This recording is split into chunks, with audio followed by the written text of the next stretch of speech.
Good morning to you from another one of Britain's lovely old churches. I love coming in here, as I've said before. I love the acoustics. Well, I woke up with a song this morning, which I'll sing for you at the end of the message, just a couple of verses. But I was particularly struck by another word this morning. That word is time. And I don't know about you, but we can all feel it, can't we, at times, that time is going faster than it used to, that time is accelerating. When I was a boy, I used to watch a science fiction program. It's still on, actually. It's been remade now, and it's all been glossed up, and the special effects are really good, and that's Doctor Who. Those of you that are in Britain will know Doctor Who very well. It may have been shipped over to America, I don't know.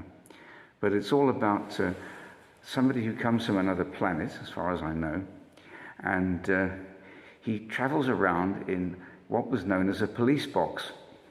In Britain many years ago, these were telephone boxes that only the police could use, and they were blue, as you can see on the thumbnail. And when you go inside them, they're not very big, but this particular one in Doctor Who is called the TARDIS. And apparently I think it stands for time and relative dimension in space. And when you go inside the TARDIS, it's bigger inside than it is on the outside. It's quite an amazing thing. And in a way, it speaks to me of time as well, the way that time can be stretched and moved and manipulated. In Doctor Who, he's actually known as the Time Lord, and he travels into different ages and the distant past and the distant future. And of course, he can remake events by remaking time and changing things. And wouldn't we all love to do that? Wouldn't we all love to be able to do that? H.G. Wells illustrates it very well in his book, The Time Machine.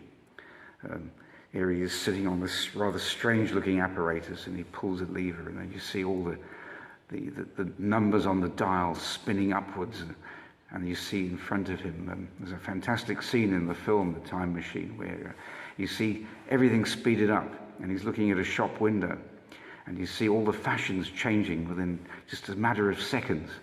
One lady's dress is going shorter and shorter, and then eventually the building sort of disappears, and something else appears in its place. And of course, that's the passage of time. And of course, time for us as Christians isn't in our own hands. And the person who has time in what he thinks is his own hands, of course, can control the past, control the future. And who wouldn't love to do that? Who wouldn't love to be able to manipulate time? Go back and change that event. I remember a film that was on once where somebody was taken back in time to when Hitler was a baby. And this person worked as a housekeeper in his house, and you see a scene where she's looking at this child, and she knows that that child is going to grow up to be Adolf Hitler. And she vacillates between whether she should kill that child or let it live. I think in the story she doesn't kill the child, but can you imagine the difference in history that if she had?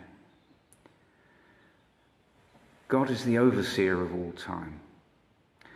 And he's not only the time Lord of what goes on in the universe, but he's the time Lord of every detail of our lives. He oversees our lives. I think of times when I traveled many years ago and I was in need of a particular place to stay, or I was short of money. God often provided just at the right moment and at the right time, exactly at the right time. And the disciples, of course, were aware of time. And I read this piece the other day, Mathew 24, but I was struck by just one particular thing in it today. And it's Mathew 24, verse 3.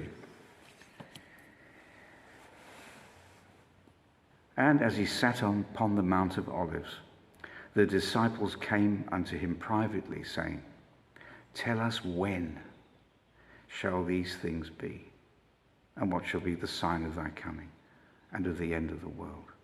First question the disciples had, tell us when. And don't we always want to know that? Tell me when, as the old song by a group called the Applejacks, I think, when I was young. Tell me when, and I'll be there for you. I'll change things for you. So the disciples wanted to know the time. An important thing. And for us too, we want to know when, don't we? We argue about the when, whether it's Jesus returning before the tribulation or after or during. We want to know the when. But our focus really should be on the who. Remember the science fiction story is Doctor Who. Our Doctor Who, of course, we know him. His name is Jesus. And as human beings, we can get obsessed with the when, can't we? We get impatient. We want God to move for us at a particular moment. Ecclesiastes 3, of course, illustrates that, doesn't it? In verse 1. To everything there is a season and a time to every purpose under heaven. Please note these words today. A time to every purpose under heaven. There's nothing in heaven that God is not aware of, that he can't alter or change or manipulate. But he has a specific time and place for everything. What you may be going through at the moment, I don't know. I've written some thoughts here. I've said here, we fret that things haven't changed. We fret that things haven't happened. But God knows his time for every purpose. So my question to you this morning is this.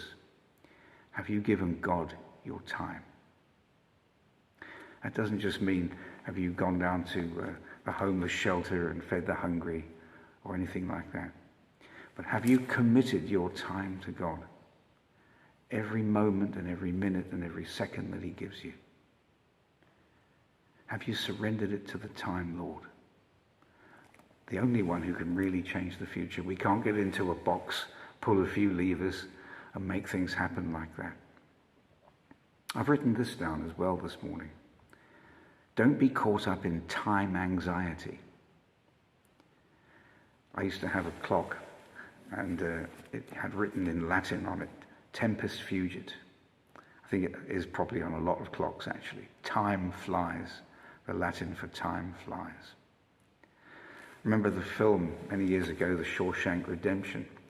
And I think I've mentioned this before. There was a man in it who'd been in jail for 50 years.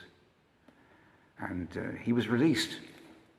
And when he came out, you see him in the street. And of course, he probably went into prison. The film was set around the 1950s. And so he would have been in prison before there were motor cars. And you see him standing in the street and he's looking at all these cars flying by. And he makes the statement, the world has gone and got itself in a great big hurry.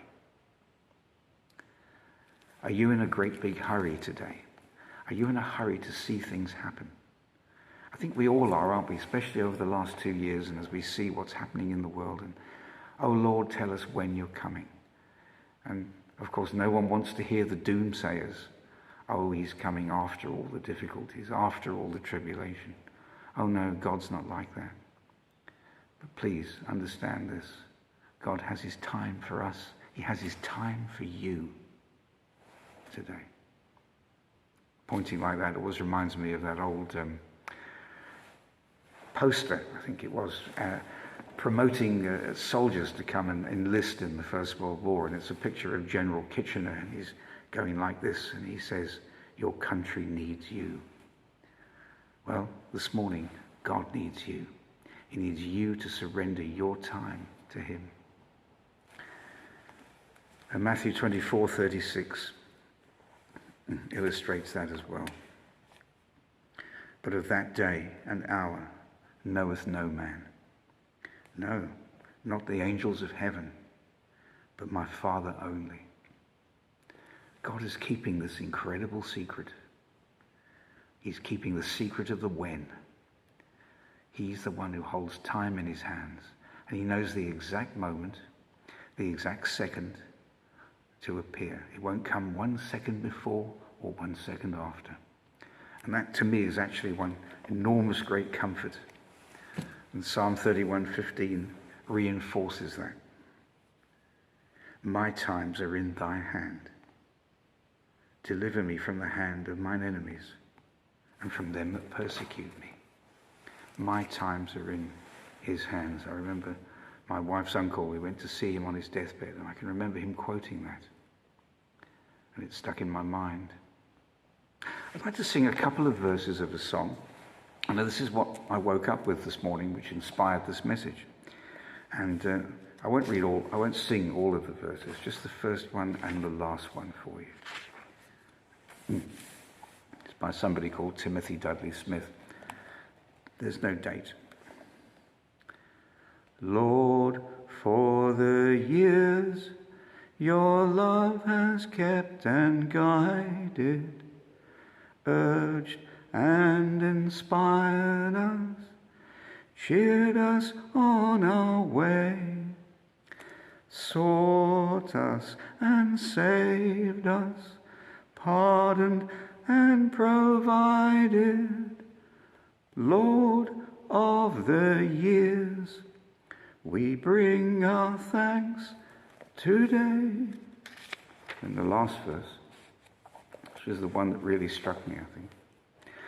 Lord, for ourselves in living power remake us, self on the cross and Christ upon the throne, past put behind us, for the future take us, Lord of our lives, to live for Christ alone. Have a blessed day.